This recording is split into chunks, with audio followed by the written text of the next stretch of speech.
talking to myself. This is what you're needing, cause you know that Jesus is the reason for the season. All about faith, cartoons and gaming, holiday movies, we keep it entertaining. Dave Sands the second hosting the show, so put your Christmas lights up while you watch them glow. It's all about spending time with friends and family. God is always with us. Matthew 1:23, let's go.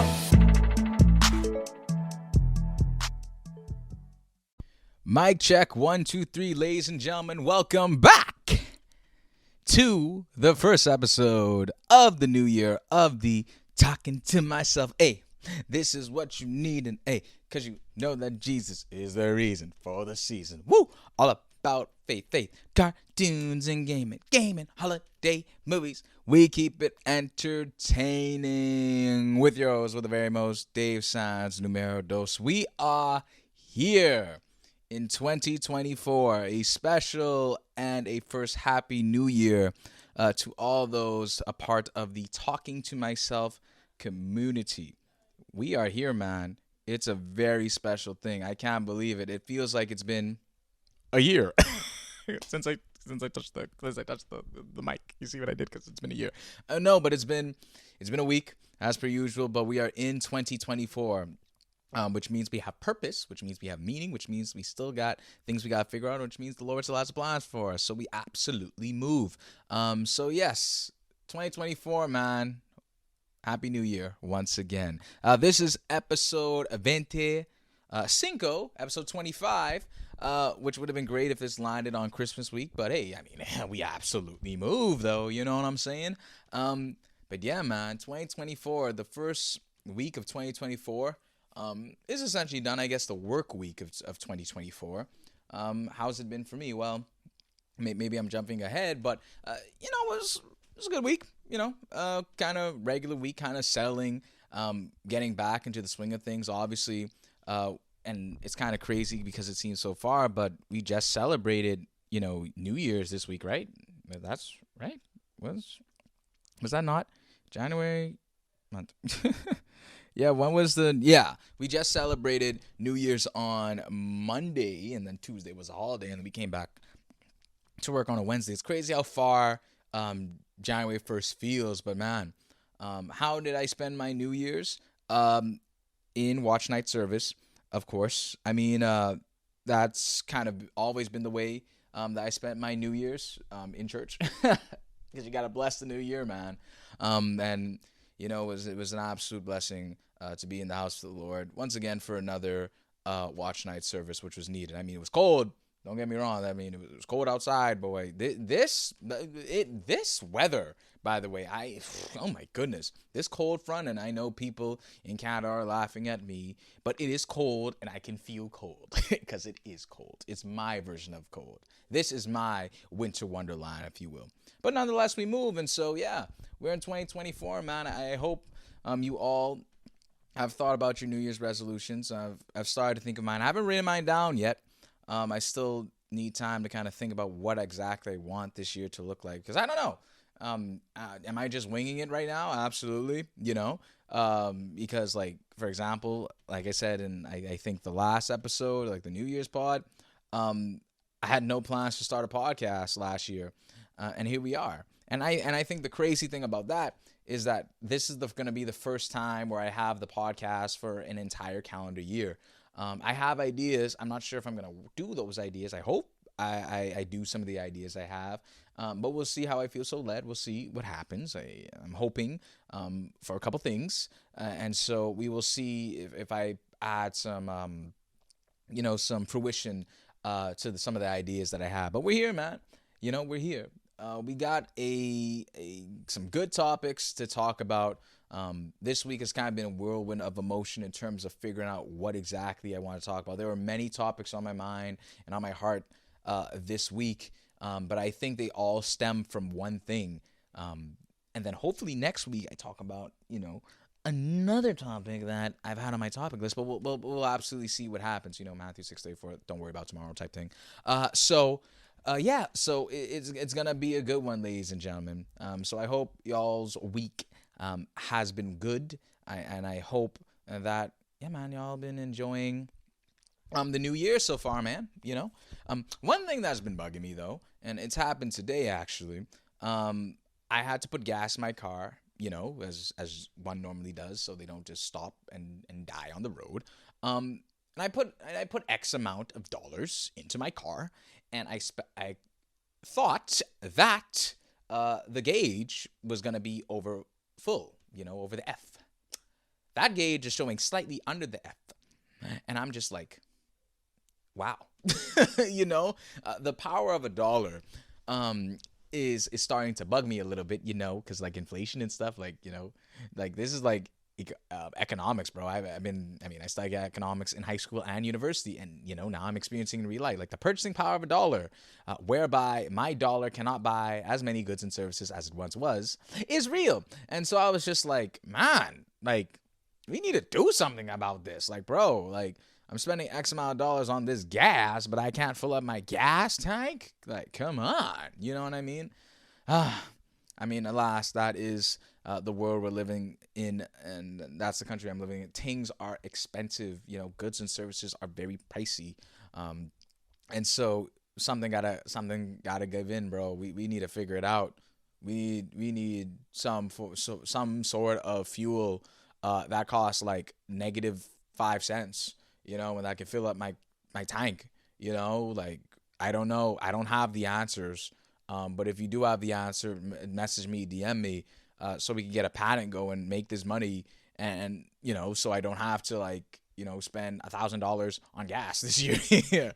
But nonetheless, we move. But that was just like an interesting thing, bro. Like the gas situation is just like egad. You know what I mean? But it is what it is. Thankfully, I'm blessed to put gas in my car and have the opportunity to do that. So can't really complain too much, right? But honestly, I think with this episode, we're gonna jump directly into this topic. And I was going to put a poll on my Instagram about this, but I don't know. I don't know if it was like a poll type question, or maybe it was just gonna be one of those where I kind of get a response from the Talking to Myself community. But I think I'm gonna title this episode something like, "Do I really believe in the Lord's will for my life?" or something along those lines, because the Lord's will has been that just his will has been, those words have been playing on my mind this week. I think, frankly, from watch night, I believe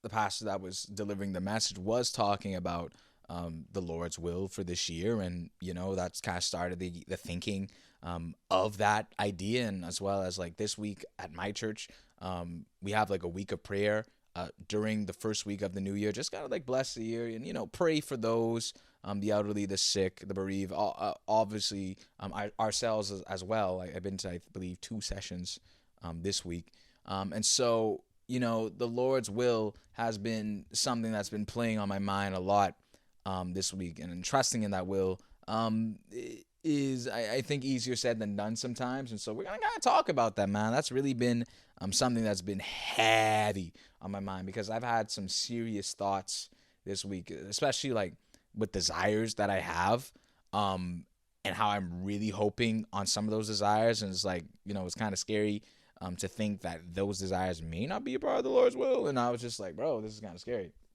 But we most certainly move.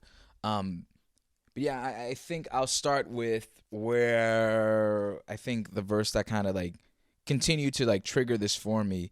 In my church, we sometimes do corporate reading. Like we have like a red hymnal, and in the back of that hymnal, after the hymns, that's where we could do some corporate reading. And so I took a photo, I think it was yesterday when I went, and it said, when we were reading that hymnal, what was the title of this? Do I remember the title of this? Of this hymnal? No, I don't remember. Or this public reading? No. Okay, but it said that, and this was kind of like triggered the idea for this episode, was like, "This is the confidence which we have in him, that if we ask anything according to his will, he hears us," right? And so that stanza, is actually, and I think majority of those public readings are verses, but that verse is First John 5 verses, is that 13 or 14? 14. First John 5 verse 14. And this is the confidence that we have in him, that if we ask anything according to his will, he heareth us. And I'm just going to stop right there for the moment being, because I kind of have another story that could, I think, help with this. Where that started to kind of bug me was there's two parts to this verse, right? The first part of this verse is that, and this confidence, and this is the confidence that we have in it, and this is the confidence that we have in him, that if we ask anything according to his will, he heareth us. So the first thing I thought about was just like, okay, I could ask God for anything, I could ask God for like $1 million. That'd be nice, Who wouldn't want $1 million right now? I mean, this economy, like I told you, the gas under the F. How? But like, I can ask God for anything. There's another verse somewhere I can't remember. He knows the desires of my heart. So if my desire is to have $1 million, frankly, appear out of thin air or via bank transfer, I'm not strict on how it appears, But if that's something I would like, then I could ask for it. But the other side of this verse is that it has to be according to his will. And that is the part of this verse that was kind of messing with my head a little bit, because it's like, okay, yes, in the first instance, I can ask the Lord for anything. But that anything has to be according to his will. So it's probably, I'm not sure. Hey, I don't want to block the blessing, but it may not be in the Lord's will that I get a bank transfer of $1 million. And that's kind of tough because I could use $1 million, because I'd be really good. Like, I could do a couple things with $1 million. Like, I can think of five things I could do with $1 million right now. Number one, lunch. Come on. Off rip. I think 90% of the people that are listening to this episode could agree with me. You could get like some lunch. Like, bro, like, y'all don't like pepperoni pizza? You know what I'm saying? Secondly, what else can I get? House. In Lifer Key, maybe. I don't know. It depends on the property. House in Lifer Key.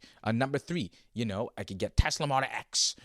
Tesla Model X. You get it's a really nice car. It has butterfly doors, and then like it's really nice. It's like, this is the dream car. I mean, maybe it's expensive though. It's like expensive, but not if you have $1 million. I'm just saying, if you have $1 million, then you're good. Number four, you could have a nice trip. You know what I'm saying? You could go on a nice trip, if you will. I mean, Royal Caribbean got 2 new ships coming out this year, dude. Like, and I want to be on one of them. They're really nice. Or I could buy the ship. I'll buy the cruise.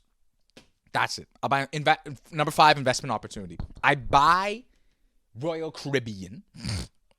Hear me out. I buy Royal Caribbean, and I'm not gonna change them. I wouldn't change anything except I'll name it Royal Dave. That's it. The cruise. That's the only thing. Royal Dave. That would be awesome. Royal Dave Cruise Line. Like who wouldn't want to go? Like, I mean, frankly, I would go because it's my cruise. But anyway, I'm rambling. I mean, it is a podcast. But yeah, that's 5 things I could do with $1 million. But as I kind of thought about it, that was really bugging me. Like, the idea of that I can ask the Lord for anything, but it's really, and really and truly, it's only gonna happen according to his will. And I think that's a very good thing, because number one, I do believe that the Lord's plan is always the best plan. I do believe that. I do. But what's the hard thing that was bothering me this week, and I think bothers me a lot of the times, is that the Lord's will, a lot of the times, may not be what I had planned. And if you know me personally, if you do, Timothy Frog here, if you know me personally, or are you listening to this episode, you're going to learn about it, I am a planner. I am. I'm a planner by nature. I love a good plan. Why do I like a good plan? Is because I eliminate the variables of that. If I say, okay, bet, we're going to go to X place at 6:30 p.m., if I say tell my friends that's what we're gonna do, then boom, we know we doing at 6:30 p.m. on X day. What does that mean? I expect that. Well, not I expect, but it's just that I know where I'm going. I know that I gotta I gotta put gas in the car. Like I said, again, under the F. Y'all under like it filled up the car. It's still not full. It's still under the F. Where the thing? Anyway, I'm sorry, but yeah, I gotta put gas in the car. I know where I'm going. I know how much I need to budget for X event because I already researched how much the thing costs, and so I've eliminated a lot of variables for that event. I know what's gonna happen already. Then I just gotta pick out my fit, make sure the shoes clean, the socks clean. I brush my hair, I wear a jacket because it's cold outside, and we move, right? But then in the Lord's will, the Lord's will may say that, that it's gonna rain that day. And so my plans get canceled. And that's where I get kind of frustrated because the plans that I had did not come to fruition. Now, not saying that those plans won't happen again, but it wasn't in the Lord's will for those plans to happen. And I have had numerous instances in my life where I've seen the plans that I had for my life not come to fruition. The Lord's will happen, and it was always better. And so I'm not saying that I haven't experienced this before. I'm just saying that it's very difficult when you have these desires, when you are asking for something in particular, but it may not be in the Lord's will. I was, like I said, I went to week of prayer this week at my church, and the pastor that was speaking said that God answers prayer in 3 ways, and I mean, I've never really thought of it like this. It's a yes, it's a no, or it's a wait, right? Spin a wheel, win a prize. Well, not spin a wheel, win a prize, but it's just like that's kind of how the Lord would answer our prayer. If it's a yes, then it's gonna happen. It's a no, it definitely ain't happening. If it's a maybe, I guess, then you gotta wait on that thing, And so, I think, and truthfully, I think it's very easy for me, and I'm not afraid to say this. It's very easy for me to 100% believe in the Lord's plan when it's when it's aligned with what the plan I have. Like when that thing is like perfectly aligned with the Lord's will and the Lord's plan. I mean, like, let's go. Self-doubt myself real quick. That's the will. You know what I'm saying? That's the will. That's what we're gonna do.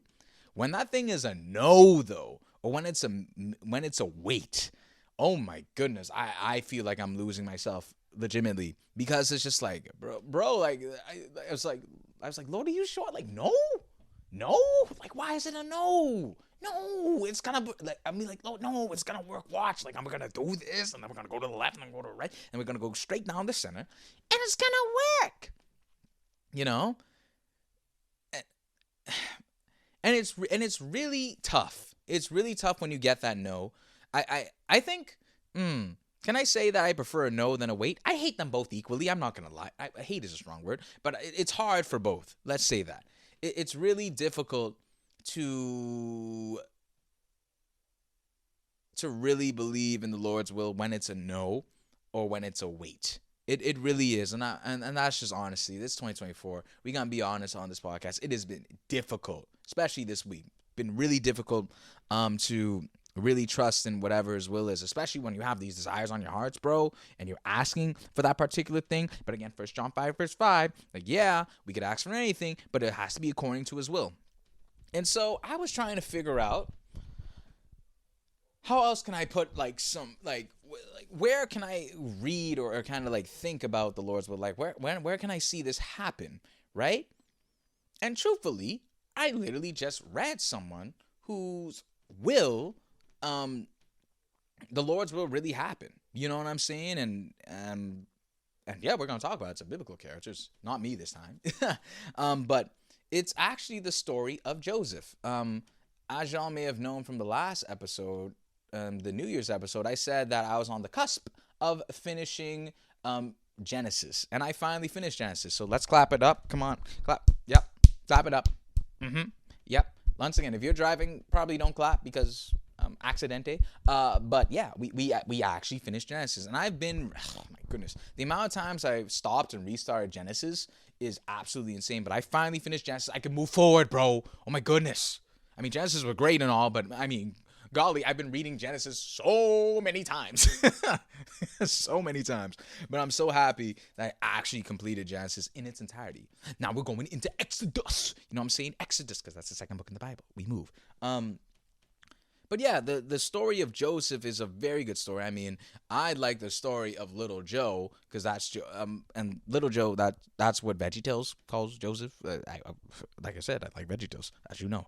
And so the story of Joseph, now that I kind of like did a recap before I pressed record, and I was able to see the Lord's will being done in Joseph's life. And it's a very good story. I recommend reading it. Again, classic, absolute classic biblical tale. You'll probably be reading from, well, I have it here. You'll be reading essentially from Genesis 37, basically to the end, because it really, that's what it is. Like Genesis 37 to basically to where, spoiler alert, Jacob dies. And the death of Joseph as well. So basically Genesis 37 to 50. That's where you really see the story of Joseph. So it's a lot of chapters, and I get that. Take your time with it, but it's really good. It's really good. And so I have basically a summarization of everything. I'm kind of on my phone so we can kind of have the timeline of Joseph. Okay, so boom. Hear me out, y'all. Story of Joseph, Genesis 37, chapter 37 to 50. Basically, this is a quick summary, like 2-3 minute summary. Yeah, well, maybe even longer so we can kind of understand everything. But here we go. So basically,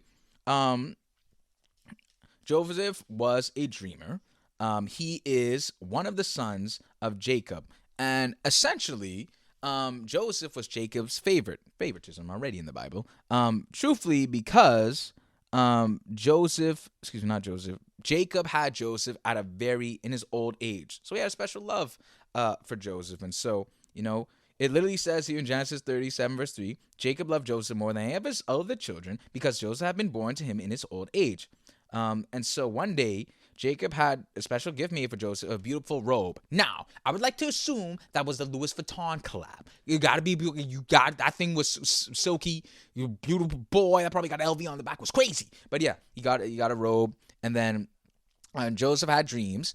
And he basically told his brothers that he had this dream that, hey, y'all gonna be bowing down to me. And already, Joseph's brothers don't really like him. Frankly, because Jacob had favoritism towards him, but now he telling his brothers, and he was just telling the truth because facts, it did happen later. But he basically told his brothers the dream, and his brothers were very upset and very angry. They tired of him, bro. And so instead of having like a regular scuffle, as siblings do, they decided to sell Joseph into slavery. Which is continuing on in chapter 37. And so, yeah, they sold Joseph into slavery to Ishmaelite traders for 20 pieces of gold and silver. I was trying to... just 20 pieces of silver. I was trying to figure out, like, what's the equivalent of that in today's money. But yeah, it's not a lot. No, it's not a lot, right? And so, yeah, they sold Joseph into slavery for 20 pieces of silver. Now, continuing on into chapter 39. So, this guy, Joseph, was taken into Egypt. He was bought by the Ishmaelite traders who bought him, again, for 20 pieces of silver. And he was purchased by Potiphar, who was an Egyptian officer. Potiphar was the captain of the guard for Pharaoh, the king of Egypt. And it says here, and I like how basically in this chapter we see that numerous times. 39 verse 2, the Lord was with Joseph, so he succeeded in everything he did as he served in the home of his Egyptian master. And, Potiphar noticed this, and, he was pleased of the work that Joseph did and glad he was, like, with the Lord. And so he put him in charge of his entire house, and it was good, right? I mean, like, hey, I'm still a slave though. Let's not forget that. I'd be like, hey, like, we got a promotion. I'm still a slave, but slave first but we still got a promotion. Slave? But we got a promotion, right? And so, yeah, he was put in charge of Potiphar's household, and he made sure the household affairs ran smoothly, and the crops were cropping, and the livestock was livestocking, and it was good. He was doing good, man. It says here that Joseph was very handsome and well-booked young man, like your boy. He probably had six-pack. I mean, anyway, he was well-built. And then, Potiphar's wife began to look at him lustfully. That's what the word says. Read your Bible. Chapter 39, Genesis chapter 39, verse 7. Potiphar's wife soon began to look at him lustfully, and she said, "Come and sleep with me," she demanded. Now, good thing Joseph refused. He did, it says in the next word, but Joseph refused. Look, he told her, "My master trusts me with everything in his entire household." He didn't flop. Good job, Joseph. I'm pretty sure that was difficult. But, yeah, he said he's not going to do it. And so, of course, she kept putting pressure. Pressure only comes in one form, and we know that in the Bahamas, and that one form is tall. And so she kept putting pressure on Joseph day by day after. He kept refusing to sleep with her. He kept out of her way. He was hiding and dipping and diving, She wanted some Joseph. You know what I'm saying? Joseph. And yeah, so it says here that when she saw that she was holding his cloak, what comes through? Oh, there was an. Oh, sorry. Here it is. One day, however, no one else was around when he went to do his work. She came and grabbed him by the cloak, demanded, "Come and sleep with me." Joseph tore himself away, but he left his cloak in her hand as he ran from the house. When she saw that she was holding his cloak, he had fled. She called out to her servants. Soon all the men came running. "Look," she said, "my husband was brought this Hebrew slave here to make fools of us. He came into my room to but I screamed. And so when he heard me scream, he ran outside and go out, but he left his cloak behind with me." So yeah, that word there, she was accusing Joseph of, something really bad. And she kept the cloak with her until her husband came home. Then she told her husband the story. And she said that the Hebrew slave you brought into our house tried to come in and fool around with me, she said. But when I screamed, he ran outside, leaving this cloak with me. And so, of course, Potiphar didn't know any better. He didn't know, the true story, right? You know what I'm saying? He didn't know the true story of this. But Potiphar was furious. He heard this. And, eventually, Joseph was taken into prison. Locked up. Throw away the key. Isn't that a crazy thing, though? I mean, Joseph was just doing his thing, avoiding temptation, watching his back, trying to be a good slave. Again, slavery, that's what it is. But he was just doing his thing, right? And so he still ended up locked up. That's a crazy thing. But it says here, in verse 39, in verse 21 in chapter 39, "But the Lord was with Joseph in prison and showed him his faithful love. And the Lord made Joseph a favorite with the prison warden. Before long, the warden put Joseph in charge of all the prisoners and over everything that happened in the prison." Whew! So that's a lot, right? Joseph was put in slavery, got bought by Potiphar. He did so well. Lord was with him. He's been put in charge of the Potiphar's household because Potiphar liked what he was doing. Potiphar's wife tried to sleep with Joseph. Joseph refused. Potiphar's wife lied on Joseph's name. Joseph ends up in jail, but the Lord's still with him, and so he still finds goodness with the prison ward, and he was then put in charge of the prison, right? And so continuing on, like we know from when we started the beginning of the story, Joseph was a dreamer and he was interpreting dreams. Remember, he told his brothers essentially that, one day they're going to be bound to him. And so the same situation comes here. Joseph interprets the dream of two individuals, right? So sometime later, Pharaoh's chief cupbearer, what does that even mean? Do you just here's your cup of water, sir? I don't know. And chief baker, now see, I know what that is, offended Pharaoh, the royal master, or they just said their royal master. Okay, so yeah, Pharaoh. Pharaoh became angry and threw them in the dungeon, threw them in the prison where Joseph was. And so in their time there, Joseph interpreted both their dreams because they said that they both had dreams, right? And we're in chapter 40, by the way, right?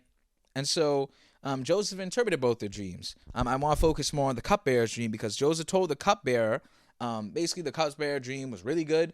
The chief baker's own was really bad. um, yeah, the chief baker's own was it really bad? I believe it was, right? Because like he's gonna get Joseph. Oh yeah, it was really bad. Yeah, just read it for yourself. It was really bad. But yeah, so cupbearer's dream was really good, and he told the cupbearer that when these good things happen to you, to remember him. You know, remember him when you're in a restored position, because he's gonna get his same position back, right? And so eventually, you know, 3 days later, Pharaoh's birthday came, and all the things that Joseph predicted, or not predicted, but like kind of like interpreted through the dreams, you know, through the Lord, of course, came to fruition. But the cupbearer forgot all about Joseph and never gave him another thought. Ain't that crazy? I think if someone interpreted my dreams and it came to fruition, I at least remember a hint of them, by the way, especially 3 days later. But we move. So yeah, that's what happened. Now we continue on, right? Again, we're talking about these dreams now. We go from Joseph talking to the dreams with his brothers to them talking to the dreams with the cupbearer and the baker. And now we're going to talk about Pharaoh's dreams, right? And now listen to this, y'all. Chapter 41 in Genesis. 2 full years later, Pharaoh had a dream too. Had a dream. He had a couple dreams. Did he have a couple dreams? Yeah, he had a couple dreams, right? He was distraught by these dreams. He needed someone to interpret them. Finally, again, what's the opposite of short-term memories? Long-term memory loss? I don't know. Finally, the cupbearer, again, the same cupbearer that Joseph predicted the dreams for, that said he was going to be alive and was going to be put in his position, that Joseph told him to remember him when he's put in this position, he finally remembered 2 years later, like, hey, I remember this guy 2 years ago. Back in the day, I was reminded that, hey, somebody interpreted my dreams, and his name was Joseph. So then Pharaoh summoned Joseph, and Joseph did his thing through the Lord. It says here that this will happen just because I've described for you, for God has revealed to Pharaoh. Where is it? Excuse me, y'all.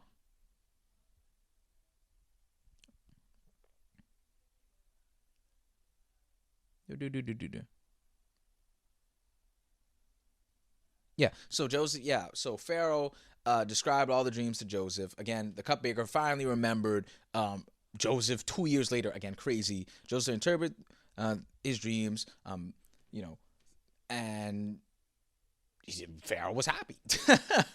Pharaoh was very happy that his dreams were interpreted. It was essentially that there will be 7 years of prosperity, and then there will be 7 years of famine, right? And so Pharaoh liked, it says here in Genesis 41, verse 37, Joseph's suggestions were well received by Pharaoh and his officials. So Pharaoh asked his officials, can we find anyone else like this man, so obviously filled with the Spirit of God? Then Pharaoh said to Joseph, since God has revealed the meaning of the dreams to you, through the power of Christ, clearly no one else is as intelligent or as wise as you are. You will be in charge of my court, and all of my people will take orders from you. Only I, sitting on my throne, will have a rank higher than yours. And then the cool part happened. So it says, then Pharaoh said to Joseph, I hereby put you in charge of the entire land of Egypt. Then Pharaoh removed the signet ring from his hand and placed it on Joseph's finger. So Joseph got bling. Continuing on, he dressed him in fine linen clothing. He went from the Louis Vuitton robe to none and on to then the Louis Vuitton robe with a satin leather line with a fine lining and hung gold chain around his neck, iced out, brother. Then he had Joseph ride a chariot reserved for his second in command, aka the Tesla Model chariot, the Tesla Model X chariot, and whoever Joseph went, the command was shouted, kneel down. So Pharaoh put Joseph in charge of all Egypt, which is insane. Which is insane, right? Absolutely insane. And then continuing on, just to kind of finish the story, Joseph's brothers came back, went to Egypt because they heard grain was available, because obviously, like Joseph predicted, the famine was coming. Eventually, Joseph then revealed himself to his brothers, forgave them, gave them food, all these different things, told them to come up, bring Jacob, their dad, up so they could live in the land with them. I forgot which line. It's the G. Which line was it, man? Go, something 25. In Goshen, to live in the region of Goshen. And, kind of the rest was history there. Later on, Jacob came to Egypt. Jacob blessed everybody. Pharaoh blessed Joseph, his children, talked to his sons. Jacob passes away, and then eventually Joseph passes away, and that's the end of Genesis, bro. And whew, it's a beautiful story, right? I mean, like, Joseph went from favorite son to slave to then basically favorite slave of Potiphar, and it became the man of the household. Got caught up with Potiphar's wife. He didn't do anything wrong. It's rather Potiphar's wife was just like, hey, I want you, but Joseph was faithful to his master. Then he gets wrongfully put in jail, but then he gets put in charge of the prison because he found favor with the prison head, the guard. And then later on, 2 prisoners come in from Pharaoh with the cupbearer, and then he interprets those dreams. He's hoping that the cupbearer remembers him. He does remember them, but then 2 years later, the cupbearer remembers. He gets out of prison. He's then put second in command of Egypt, and then fully that he was able to reconcile with his brothers. And, he died being second in command. And that's a crazy story, right? And so it's such a full-fledged story. I didn't think about how this story tied into the Lord's will until, frankly, probably 30 minutes ago. But I think the main part, which kind of stuck out to me in terms of the Lord's will, is that, you notice how in that part where Joseph was telling the cupbearer to remember him, right, when he gets back in that position. And, 3 days later, when the cupbearer was restored into his position with Pharaoh, by Pharaoh, he didn't remember Joseph, right? But then 2 years later, suddenly the cupbearer remembers, and then finally Joseph gets his opportunity to get out of jail and then just do what he does best, which is trust in the Lord, interpret the dream, and then he becomes second in command. And I think that's a pretty good demonstration of the Lord's will and how we really don't know what's going to happen. And frankly, I know I do this podcast to kind of talk to y'all and share stories and all that things, which is beautiful. But I honestly, this kind of helps me when I finally wrap this all together, because it's been a tough week.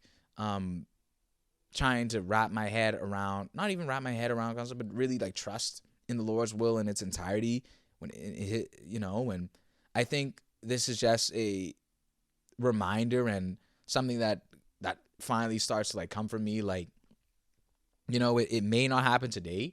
It may not happen tomorrow. It may not even happen next week or even this year, but eventually the Lord's will come through, and it will be anything that it'll be better than what frankly I dreamed of, and maybe what you guys are dreaming of as well. 2 years later, Joseph finally gets that opportunity to get out of jail and become second in command. 2 years later, I would like to think, and it doesn't say anywhere in the text, but actually, I think it does actually. Excuse me, y'all. It says, I think right here.